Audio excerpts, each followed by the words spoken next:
जय श्री कृष्ण भक्तों, आइए श्रवण करते हैं श्रीमद् भागवत के तृतीय स्कंद के अध्याय 21 से अध्याय 30 तक का। भगवान ब्रह्मा से आदेश पाकर पूज्य कर्दम मुनि ने सरस्वती नदी के तट पर 10,000 वर्षों तक तपस्या की। महर्षि की तपस्या से प्रसन्न होकर भगवान नारायण प्रकट हुए और उन्होंने महर्षि से कहा, महाराज मनु की कन्या देवहूति तुम्हारे अनुरूप योग्य पत्नी सिद्ध होगी। वह कन्या तुम्हारे उद्देश्य की पूर्ति में सहायक होगी। जब महाराज मनु अपनी पुत्री देवहूति को लेकर तुम्हारे आश्रम आए, तब तुम उन्हें देवहूति से विवाह करने की स्वीकृति दे देना। प्रभु श्री हरि ने महर्षि कर्दम से कहा कि कालांतर में मैं स्वयं तुम्हारे माध्यम से देवहूति के गर्भ से अवतार लूंगा और संसार को सांख्य शास्त्र और भक्ति का उपदेश दूंगा। एक दिन महाराज मनु अपनी पुत्री के साथ महर्षि कर्दम के आश्रम पर आए और महर्षि का देवहूति के साथ विवाह संपन्न हो गया। विवाह के बाद भी महर्षि कर्दम अपनी तपस्या में ही लगे रहे। उनकी पत्नी देवहूति आश्रम व महर्षि की सेवा में दिन रात लगी रहती थी। राजकन्या से वह अब वल्लभधारिणी तपस्विनी बनकर रह गई। उनकी पति भक्ति और सेवा से प्रसन्न होकर महर्षि ने उनसे कहा, हे कल्याणी, तुमने मेरी सेवा में अपने आप को सुखा डाला। मैं तुमसे प्रसन्न हूँ। मैं तुम्हारी कौन सी इच्छा पूरी कर सकूँगा। देवहूति ने संतान प्राप्ति की कामना जाहिर की, जिसके बाद देवहूति ने 9 पुत्रियों को जन्म दिया। एक दिन महर्षि कर्दम ने पूर्ण वैराग्य का उदय हुआ, जिससे उन्होंने अकेले ही तप के लिए वन जाने का फैसला किया। यह सुन देवहूति ने व्याकुल होकर उनसे कहा, देव, मैं इंद्रियों के विषय में मूढ़ बनी रही हूँ। मैं आपके प्रभाव से अनभिज्ञ रही, फिर भी आप जैसे महापुरुष का संग कल्याणकारी होना चाहिए। प्रभु, मेरे उद्धार का मार्ग बताने की कृपा करें। पत्नी की यह बात सुनकर महर्षि बोले, तुम परेशान न हो। तुम्हारे गर्भ से परम पुरुष प्रकट होने वाले हैं। वे तुम्हें तत्व ज्ञान का उपदेश देंगे। मैं उनका दर्शन करके ही यहाँ से जाऊँगा। उसके बाद समय आने पर भगवान कपिल ने देवहूति के गर्भ से अवतार लिया, जिनके दर्शन करने के बाद आदेश देकर महर्षि तप के लिए वन में चले गए। भगवान कपिल ने अपनी माता देवहूति को इस प्रकार से तत्व ज्ञान का उपदेश दिया। यह मन ही मनुष्य के बंधन और मोक्ष का कारण होता है। मनुष्य को सभी ओर से अपने मन को खींचकर भगवान के स्वरूप में लगाना चाहिए। भगवान कपिल ने कहा, जिस प्रकार बादलों का समूह वायु के शक्तिशाली प्रभाव से परिचित नहीं रहता, उसी प्रकार भौतिक चेतना में संलग्न व्यक्ति काल की उस महान शक्ति से परिचित नहीं रहता, जिसके द्वारा उसे ले जाया जा रहा है। सुख के लिए भौतिकवादी द्वारा जो वस्तुएं अत्यंत कष्ट तथा परिश्रम से अर्जित की जाती हैं, उनको काल रूप परम पुरुष नष्ट कर देता है और इसके कारण बद्ध जीव उनके लिए शोक करता है। भौतिकवादी व्यक्ति यह नहीं जानता कि उसका अपना यह शरीर अस्थायी है और घर, जमीन तथा संपत्ति जो इस शरीर से संबंधित है, ये सारे आकर्षण भी क्षणिक है। वह अपने अज्ञान के कारण ही हर वस्तु को स्थायी मानता है। जीव जिस योनि में भी प्रकट होता है, उसको उसी योनि में एक विशेष संतोष प्राप्त होता है और वह उस अवस्था में रहने से कभी विमुख नहीं होता। बद्ध जीव अपनी योनि विशेष में ही संतुष्ट रहता है। माया के आवरणात्मक प्रभाव से मोहग्रस्त होकर वह अपने शरीर को त्यागना नहीं चाहता, भले ही वह नरक में क्यों न हो, क्योंकि उसे नारकीय भोग में ही आनंद मिलता है। मनुष्य को अपने जीवन स्तर के प्रति इस प्रकार का संतोष अपने शरीर, पत्नी, घर, संतान, पशु, संपत्ति तथा मित्रों के प्रति प्रगाढ़ आकर्षण के कारण ही होता है। ऐसी संगति में बद्ध जीव अपने आप को पूरी तरह से ही मानता है। यद्यपि वह चिंता से सदैव जलता रहता है, तो भी ऐसा मूर्ख कभी न पूरी होने वाली आशाओं के लिए सभी प्रकार के अनिष्ट कृत्य करता है, जिससे वह अपने तथाकथित परिवार तथा समाज का भरण पोषण कर सके। वह अपने परिवार वालों को अपना हृदय तथा इंद्रियां दे बैठता है और अपने छोटे छोटे बच्चों के मीठे मीठे बोलों से मुग्ध होता रहता है। आसक्त गृहस्थ कूटनीति तथा राजनीति से पूर्ण अपने पारिवारिक जीवन में रह रहा होता है। वह सदैव दुखों का विस्तार करता हुआ और इंद्रिय तृप्ति के कार्यों से नियंत्रित होकर अपने सारे दुखों के फल को झेलने के लिए कर्म करता है। यदि वह इन दुखों को सफलतापूर्वक झेल लेता है तो वह अपने को सुखी मानता है। वह इधर उधर हिंसा करके धन प्राप्त करता है और यद्यपि उससे अपने परिवार के भरण पोषण में लगाता है, किंतु स्वयं इस प्रकार से खरीदे भोजन का अल्पांश ही ग्रहण करता है। इस तरह वह उन लोगों के लिए नरक जाता है जिनके लिए उसने अवैध ढंग से धन कमाया था। जब उसे अपनी जीविका में प्रतिकूल फल मिलते हैं तो वह बारंबार अपने को सुधारने का यत्न करता है, किंतु जब उसके सारे प्रयास असफल रहते हैं और वह विनिष्ट हो जाता है तो अत्यंत लोभवश वह अन्यों का धन स्वीकार करता है। जब वह अभागा अपने परिवार वालों के भरण पोषण में असफल होकर समस्त सौंदर्य से विहीन हो जाता है तो वह सदैव लंबी लंबी आहें भरता हुआ अपनी विफलता के विषय में सोचता है। उसे अपने पालन पोषण में असमर्थ देखकर उसकी पत्नी तथा अन्य लोग उसे उसी तरह पहले जैसा सम्मान नहीं प्रदान करते जिस तरह कंजूस किसान अपने बूढ़े तथा थके बैलों के साथ पहले जैसा व्यवहार नहीं करता। मूर्ख पारिवारिक व्यक्ति गृहस्थ जीवन से परारमुख नहीं होता, यद्यपि अब उसका पालन उन लोगों के द्वारा किया जा रहा है जिन्हें पहले उसने पाला था। वृद्धा अवस्था के कारण उसका रूप विकृत हो जाता है और वह मृत्यु की तैयारी करने लगता है और उपेक्षा भाव से उसे जो भी दिया जाता है उसे खाता है। अजीर्ण तथा मंदाग्नि जैसी अनेक प्रकार की व्याधियों से ग्रस्त होकर वह केवल कुछ कौर भोजन करता है और अशक्त होने के कारण कोई भी काम नहीं कर पाता। उस रुग्ण अवस्था में भीतर से वायु के दबाव के कारण उसकी आंखें बाहर निकल आती हैं और उसकी ग्रंथियां कफ से भर जाती है। उसे सांस लेने में कठिनाई होती है और गले के भीतर से घुर घुर की आवाज़ निकलती है। इस प्रकार वह मृत्यु के पाश में बंधकर लेट जाता है। विलाप करते उसके मित्र तथा संबंधी उसे घेर लेते हैं और उन सब से बोलने की इच्छा करते हुए भी वह बोल नहीं पाता क्योंकि वह काल के वश में रहता है। इस प्रकार जो व्यक्ति इंद्रियों को वश में किए बिना परिवार के भरण पोषण में लगा रहता है वह अपने रोते कुटुंबियों को देखता हुआ अत्यंत शोक में मरता है। वह अत्यंत दयनीय अवस्था में असह्य पीड़ा के साथ किंतु चेतना विहीन होकर मरता है। मृत्यु के समय उसे अपने समक्ष यमराज के दूत आए दिखते हैं जिनके नेत्र क्रोध से पूर्ण रहते हैं। इस तरह भय के मारे उसका मलमूत्र छूट जाता है। जिस प्रकार राज्य के सिपाही अपराधी को दंडित करने के लिए उसे गिरफ्तार करते हैं उसी प्रकार इंद्रिय तृप्ति में संलग्न अपराधी पुरुष यमदूतों के द्वारा बंदी बनाया जाता है। वे उसे मजबूत रस्सी से गले से बांध लेते हैं और उसके सूक्ष्म शरीर को ढक देते हैं जिससे उसे कठोर से कठोर दंड दिया जा सके। इस प्रकार यमराज के सिपाहियों द्वारा ले जाए जाते समय उसे दबाया कुचला जाता है और उसके हाथों में वह कांपता रहता है। रास्ते में जाते समय उसे कुत्ते काटते हैं और उसे अपने जीवन के पाप कर्म याद आते हैं। इस प्रकार वह अत्यधिक दुखी रहता है। अपराधी को चिलचिलाती धूप में गर्म बालू के रास्ते से होकर जाना पड़ता है जिसके दोनों ओर दावाग्नि जलती रहती है। चलने में असमर्थता के कारण सिपाही उसकी पीठ पर कोड़े लगाते हैं और वह भूख तथा प्यास से व्याकुल हो जाता है, किंतु दुर्भाग्यवश रास्ते भर न तो पीने के लिए जल रहता है न विश्राम करने के लिए कोई आश्रय मिलता है। यमराज के धाम के मार्ग पर वह थकान से गिरता पड़ता जाता है और कभी कभी अचेत हो जाता है, किंतु उसे पुनः उठने के लिए बाध्य किया जाता है। इस प्रकार उसे तेजी से यमराज के समक्ष लाया जाता है।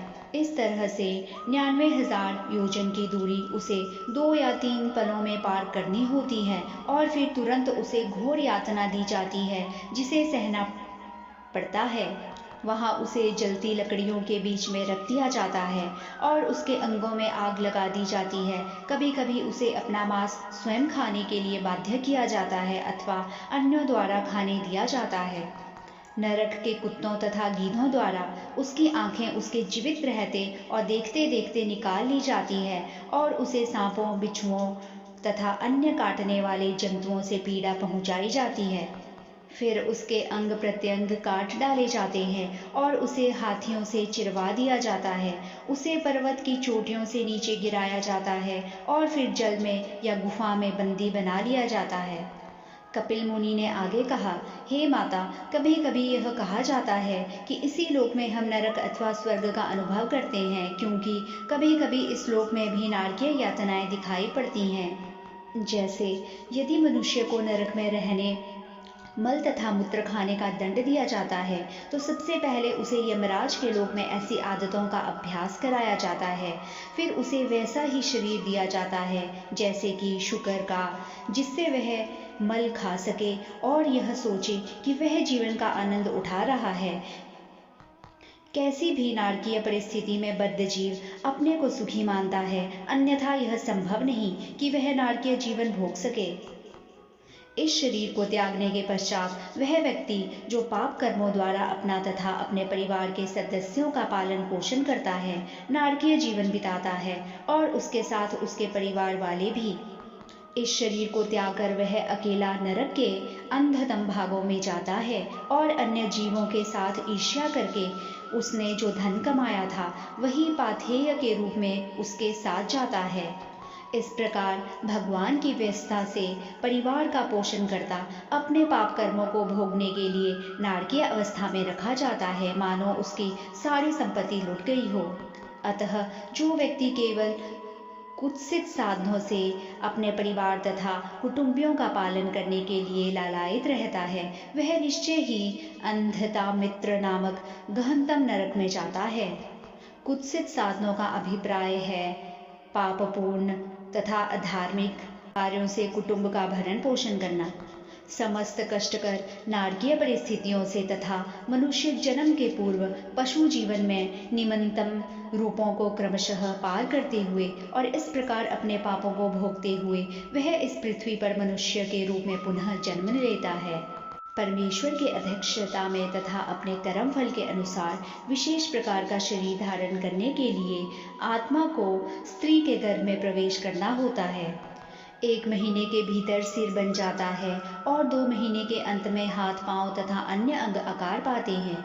तीसरे मास के अंत में नाखून, उंगलियां, अंगूठे, हड्डियां तथा चमड़ी प्रकट होती है और इसी तरह जनेंद्रियां तथा आंखें, नथुने, कान, मुंह तथा छिद्र भी प्रकट होते हैं। माता द्वारा ग्रहण किए गए भोजन तथा जल से पोषण प्राप्त करके भ्रूण बढ़ता है और मलमूत्र से घृणित स्थान में जो सभी प्रकार के कीटाणुओं के उपजने का स्थान है वहां रह रहा होता है। उदर में भूखे कीड़ों द्वारा शरीर भर में बारंबार काटे जाने पर शिशु को अपनी सुकुमारता के कारण अत्यधिक पीड़ा होती है। इस भयावह स्थिति के कारण वह क्षण क्षण अचेत होता रहता है। माता के खाए कड़वे, तीखे, अत्यधिक नमकीन या खट्टे भोजन के कारण शिशु के शरीर में निरंतर पीड़ा रहती है, जो प्रायः असह्य होती है। झिल्ली से लिपटा और बाहर से आंतों द्वारा ढका घिरा हुआ शिशु उदर में एक और पड़ा रहता है। उसका सिर उसके पेट की ओर मुड़ा हुआ रहता है और उसकी कमर तथा गर्दन धनुषाकार में मुड़े रहते हैं। इस तरह शिशु पिंजड़े के पक्षी के समान बिना हिले डुले रह रहा होता है। उस समय यदि शिशु भाग्यवान हुआ तो उसे विगत 100 जन्मों के कष्ट स्मरण हो आते हैं और वह दुख से आहें भरता है। भला ऐसी दशा में मनः शांति कैसे संभव है? इस प्रकार गर्भाधान के पश्चात 7वें मास में चेतना विकसित होने पर यह शिशु उन हवाओं के द्वारा चलायमान रहता है जो भ्रूण को प्रसव के कुछ सप्ताह पूर्व से दबाती रहती हैं। वह उसी पेट की गंदगी से उत्पन्न कीड़ों के समान एक स्थान में नहीं रह सकता। इस भयभीत अवस्था में भौतिक अवयवों के साथ अवतरणों से बंधा हुआ जीव हाथ जोड़कर भगवान से याचना करता है जिन्होंने उसे इस स्थिति में ला रखा है। जीव कहता है, मैं उन भगवान के चरण कमलों की शरण ग्रहण करता हूँ जो अपने विभिन्न नित्य स्वरूपों में प्रकट होते हैं और इस भूतल पर घूमते रहते हैं। मैं उन्हीं की शरण ग्रहण करता हूँ क्योंकि वे ही मुझे निर्भय कर सकते हैं और उन्हीं से मुझे यह जीवन अवस्था प्राप्त हुई है जो मेरे अपवित्र कार्यों के सर्वथा अनुरूप है। अपनी माता के उदर में रक्त, मल तथा मूत्र के कूप में गिरकर और अपनी माँ की जठराग्नि से दग्ध देहधारी जीव बाहर निकलने की व्यग्रता में महीनों की गिनती करता रहता है और प्रार्थना करता है, हे भगवान, यह अभागा जीव कब इस कारागार से मुक्त हो पाएगा। अतः हे प्रभु, यद्यपि मैं अत्यंत भयावह परिस्थिति में रह रहा हूँ, किंतु मैं अपनी माँ के गर्भ से बाहर आकर भौतिक जीवन के अंधकूप में गिरना नहीं चाहता। देव माया नामक आपकी बहिरंगा शक्ति तुरंत नवजात शिशु को पकड़ लेती है और उसके बाद तुरंत ही झूठा स्वरूप ज्ञान प्रारंभ हो जाता है, जो निरंतर जन्म तथा मृत्यु के चक्र का शुभारंभ है। भगवान कपिल ने कहा, अभी तक गर्भ में स्थित इस 10 माह के जीव की भी ऐसी कामनाएं होती है, किंतु जब वह भगवान की स्तुति करता रहता है, तभी प्रस्तुति काल की वायु औंधे मुंह पड़े हुए उस शिशु को बाहर की ओर धकेलती है, जिससे वह जन्म ले सके और स्मृति से विहीन होकर शिशु बाहर आता है। इस प्रकार वह शिशु मल तथा रक्त से सना हुआ पृथ्वी पर आ गिरता है और मल से उत्पन्न कीड़े के समान छटपटाता है। उसका श्रेष्ठ ज्ञान नष्ट हो जाता है और वह माया के मोहजाल में विलखता है। उदर से निकलने के बाद शिशु ऐसे लोगों की देख रेख में आ जाता है और उसका पालन ऐसे लोगों द्वारा होता रहता है जो यह नहीं समझ पाते कि वह चाहता क्या है। उसे जो कुछ मिलता है उसे वह इनकार न कर सकने के कारण वह अवांछित परिस्थिति में आ पड़ता है। पसीने तथा कीड़ों से भरे हुए मैले कुचैले बिस्तर पर लिटाया हुआ शिशु खुजलाहट से मुक्ति पाने के लिए अपना शरीर खुजला भी नहीं पाता। बैठने, खड़े होने या चलने की बात तो दूर रही। इस असहाय अवस्था में मुलायम त्वचा वाले बालक को मच्छर, खटमल तथा अन्य कीड़े काटते रहते हैं। जिस तरह बड़े कीड़े को छोटे छोटे कीड़े काटते रहते हैं, बालक अपना सारा ज्ञान गंवाकर जोर जोर से चिल्लाता है।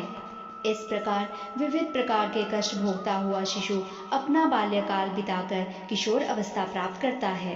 किशोर अवस्था में भी वह अप्राय वस्तुओं की इच्छा करता है, किंतु उनके न प्राप्त होने पर उसे पीड़ा होती है। इस प्रकार अज्ञान के कारण वह क्रुद्ध तथा दुखित होता है। शरीर बढ़ने के साथ ही जीव अपनी आत्मा को परास्त करने के लिए अपनी झूठी प्रतिष्ठा को तथा क्रोध को बढ़ाता है और इस तरह अपने ही जैसे कामी पुरुषों के साथ वैर उत्पन्न करता है। जो शरीर जीव के लिए निरंतर कष्ट का साधन है और जो अज्ञान तथा कर्म के बंधन से बंधे जीव का अनुगमन करता है, उस शरीर के लिए जीव को अनेक प्रकार के कार्य करने पड़ते हैं, जिससे वह जन्म मृत्यु के चक्र के अधीन हो जाता है। जिन्हें विषयी जीवन की लत पड़ चुकी है, वे न तो परम सत्य का अभिप्राय समझ सकते हैं, न अपनी आदतें सुधार सकते हैं। अन्यों के प्रति दया दिखाना तो दूर रहा, वे गंभीर नहीं रह पाते और जीवन के लक्ष्य के प्रति उनकी कोई रुचि नहीं रहती। वे नहीं समझ पाते कि उनका चरम हित कृष्ण भावनामृत में है।